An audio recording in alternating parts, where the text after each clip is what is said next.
साथियों नमस्कार।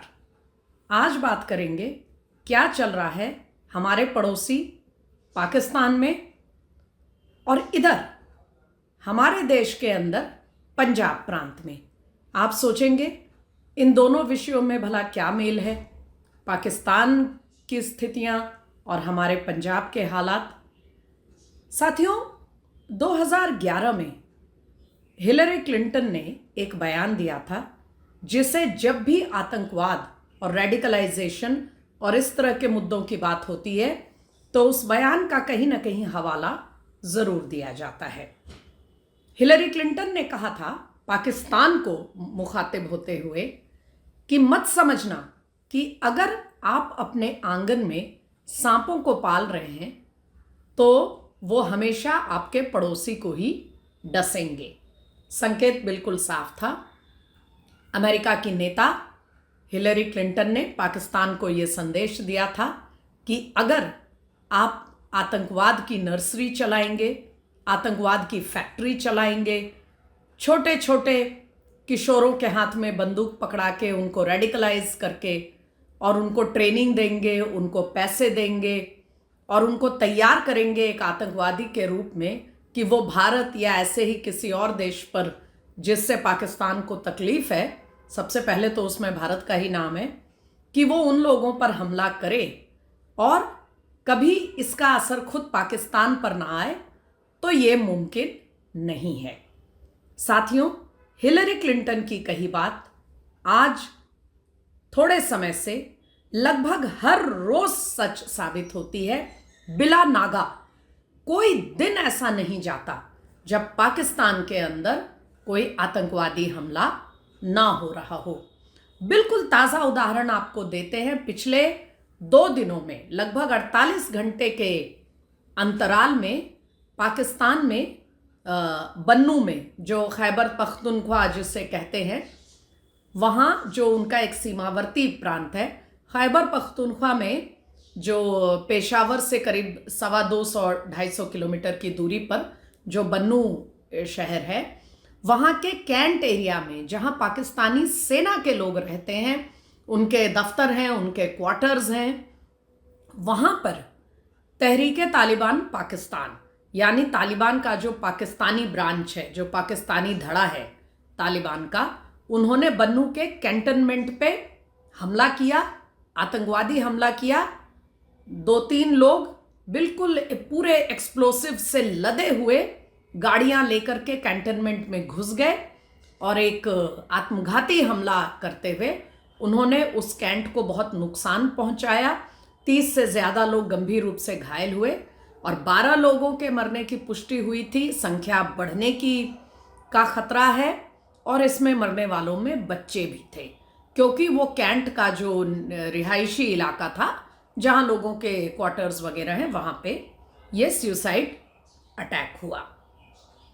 उससे थोड़े ही पहले दूसरी ओर यानी बलोच प्रांत में इसी तरह से एक महिला, आपने बहुत कम महिला सुसाइड बॉम्बर के उदाहरण बहुत कम मिलते हैं।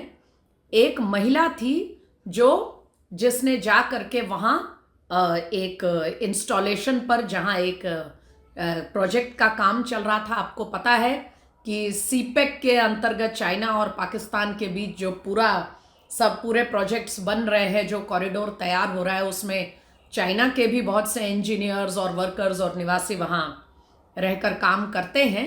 तो ये महिला ने जाकर वहाँ हमला किया। उसके शरीर के तो चीथड़े उड़ गए, लेकिन पाकिस्तानी सेना के लोगों को भी बहुत नुकसान पहुँचा उस प्रोजेक्ट के उस पर भी, और वो सेना की जो गाड़ी थी। ये तो साथियों जब फोरेंसिक जांच हुई तब वहाँ जो लोग जांच करने गए थे उनको शरीर के टुकड़ों से ये पता चला कि हमला करने वाली एक महिला है। लेकिन ये तो छोटी घटना थी। पूरे बलोच प्रांत में आपने देखा होगा कि आए दिन पाकिस्तानी सेना पर बहुत ही दुस्साहसी हमले हो रहे हैं। एक बार में 15-15, 20-20 उनके सैनिक मारे जाते हैं और ये स्थिति आ गई है कि पाकिस्तानी आर्मी के लोग बलोच एरिया में निकलने में डरने लगे हैं। और अगर पूरे ओवरऑल पूरे माहौल को देखा जाए तो जो पाकिस्तान के और इस पूरे इलाके के जानकार हैं, इस उपमहाद्वीप क्षेत्र के जो अध्ययन करते हैं, उनका कहना है कि चाहे वो बलोच प्रांत वाले हों जो इस बात से नाराज हैं कि उनका जो क्षेत्र है, उनका जो प्रांत है, वो सबसे ज्यादा रिसोर्सेज में, संसाधनों सबसे ज्यादा उनके पास हैं, लेकिन उनका मानना है कि चाइना के साथ मिलकर पाकिस्तान ये जो प्रोजेक्ट चला रहा है, इसमें संसाधन तो बलोचिस्तान के पूरे इस्तेमाल किए जा रहे हैं, लेकिन इनका कोई लाभ बलोच लोगों को उनकी तरक्की में नहीं मिल रहा है। ये उनकी नाराजगी है और वो इसीलिए अक्सर पाकिस्तान से अलग होने की, स्वतंत्र होने की बात भी कहते हैं। और इस समय तो लगभग हर रोज वहां ऐसे ही दुस्साहसी हमले हो रहे हैं। तो चाहे तहरीके पाकिस्तान जो तहरीके तालिबान पाकिस्तान है या ये बलोच आर्मी के लोग हैं, इन सब को आप मिला जुला कर देखें तो जानकार कहते हैं कि आज पाकिस्तान का एक भी कोई इंस्टॉलेशन, एक भी उनकी अहम कोई महत्वपूर्ण स्थान, आज पाकिस्तान का आर्मी हो या सरकार की, आज ऐसे तत्वों से सुरक्षित नहीं रह गया है। वो कहीं भी हमला कर सकते हैं। ये तो हुई पाकिस्तान की बात कि जब आप अपने आंगन में सांपों को पालेंगे तो एक दिन वो पड़ोसी नहीं, आप ही को डसेंगे। अब आते हैं साथियों अपने देश में, स्वदेश में, पंजाब में क्या हो रहा है। आपने पिछले 24 घंटे में देखा होगा कि भगवंत मान पहले जो प्रदर्शनकारी किसान हैं एसकेएम के, संयुक्त किसान मोर्चा के, उनसे मिलने गए और बातचीत बहुत ही खराब रही। भगवंत मान को उन्हें धमकाना पड़ा और कहना पड़ा कि ये जो रोज आए दिन का ये जो मोर्चा निकालते हैं आप, और ब्लॉकेड कर रखा है बॉर्डर का, और लोगों की आवाजाही आपने बाधित कर रखी है, इससे भयंकर नुकसान पंजाब की अर्थव्यवस्था को झेलना पड़ रहा है। व्यापारियों का काम ठप हो गया है, आम नौकरी पेशा लोग, खेती किसानी करने वाले लोग, सभी को नुकसान हो रहा है। तो ये बात दो टूक भगवंत मान कहकर आए और यही बातचीत तो खैर बेनतीजा रही, बिल्कुल बेनतीजा क्या समझिए, विफल हुई बुरी तरह से। लेकिन उसके बाद क्या हुआ, किसान भी भगवंत मान की बातों से, उनमें भी प्रतिक्रिया हो गई और उन्होंने कहा कि हम तो अपना चंडीगढ़ चलो का मार्च जो बुधवार को आह्वान किया गया था वो करेंगे, और वो चंडीगढ़ की ओर मोर्चा लेके निकले और फिर उन्हें वहां से चंडीगढ़ की ओर जाने नहीं दिया गया। बहुत बड़ी संख्या में किसान नेता अरेस्ट कर लिए गए और काफी हंगामा हुआ, उपद्रव हुआ। और आप जानते हैं कि 1 साल से भी ऊपर हो चुका है पंजाब के खनौरी और शंभू बॉर्डर पे ये किसान अपना धरना देकर बैठे हैं। उनका कहना है एमएसपी की मांग को लेकर, और वो दिल्ली आना चाहते हैं, बार बार दिल्ली नहीं आ पाते हैं। तो ये हैं हालात पंजाब के। पाकिस्तान पर लौटकर आती हूं और थोड़े से आंकड़े साथियों देना चाहूंगी आपको, स्थिति की गंभीरता का अंदाजा मिल जाए इसके लिए। सिर्फ 2024 में पाकिस्तान में 450 के करीब आतंकवादी हमले हुए, बड़े छोटे, और इनमें लगभग 700 सुरक्षाकर्मी मारे गए, पाकिस्तान में पुलिस के लोग, सेना के लोग वगैरह। 2024 के इन आंकड़ों से ये पता चलता है कि पूरे 1 दशक में इस समय जबरदस्त आतंकवाद में उछाल आया है पाकिस्तान के अंदर।